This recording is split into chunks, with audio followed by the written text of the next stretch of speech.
எண்ணத்தில் நலம் இருந்தால் எல்லாம் சிறக்கும். ஜோதிடர் பொய்க்கலாம், ஜோதிடம் பொய்க்காது. குரு பெயர்ச்சி சிம்மம். சனி பகவானின் கடுமையான அஷ்டம சனியின் தாக்கத்தால் குடும்பம் மற்றும் தொழில் அமைப்புகளில் வெளியில் சொல்ல முடியாத துன்ப நிலையும் நிதி ஆதரவும் இல்லாமல் பரிதவித்தும் மன உளைச்சல் மற்றும் உடல் ரீதியான பிரச்சனைகளாலும் வண்டி வாகன பிரயாணங்களில் அடிக்கடி தடுமாற்றமும் சிறு சிறு விபத்துகளும் அதனால் பண விரயங்களும் தொழில் மந்த நிலை மற்றும் சொற்ப லாபங்களோடும் மனக்குழப்பத்தோடும் வேலை அமைப்புகளில் நிரந்தரம் இல்லாமலும் குடும்பத்திலும் மகிழ்ச்சியின்மை, குடும்பத்தில் வீண் செலவுகள் அதிகரித்தும் நிதி பற்றாக்குறையால் முரண்பட்ட வாக்குவாதங்களும் உங்களை காயப்படுத்தி வாட்டி வதைத்தும் தாயார் மற்றும் தாயார் வழி உறவுகளால் மனக்கசப்பும் வாழ்வில் காலை சுற்றிய பாம்பை போல் அனைத்து பிரச்சனைகளும் உங்களை சுற்றி வதைத்த காலம் வருகின்ற மே 14 குரு பெயர்ச்சியால் கொஞ்சம் கொஞ்சமாக செழிப்பான வாழ்க்கையை அடையும் காலம் நெருங்கிக் கொண்டிருக்கிறது. நீண்ட நாட்களாக எதிர்பார்த்திருந்த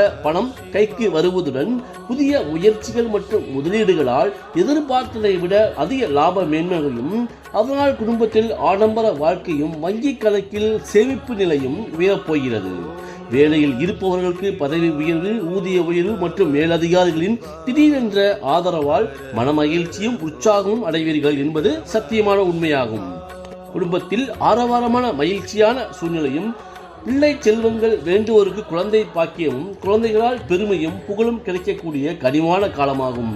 மாணவர்கள் கல்வியில் முன்னேற்றமும் உயர்கல்விக்கான சாதகமான பலன்களும் விளையாட்டுத் துறைகளில் வெற்றி வாகை சூடக்கூடிய அருமையான காலகட்டம் வரப்போகிறது என்பது உண்மையில் சத்தியமான உண்மையே.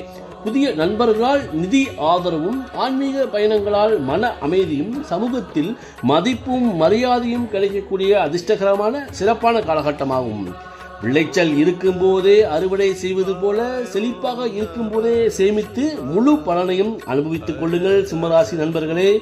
மேலும் சிம்மராசி நண்பர்களுக்கு குரு 100% நன்மையான பலன்களை தரவிருக்கிறார் என்று கூறி விடைபெறுவது உங்கள் ராஜ ஜோதிடர் ஆதி. மீண்டும் அடுத்த பதிவில் சந்திப்போம். நன்றி, வணக்கம்.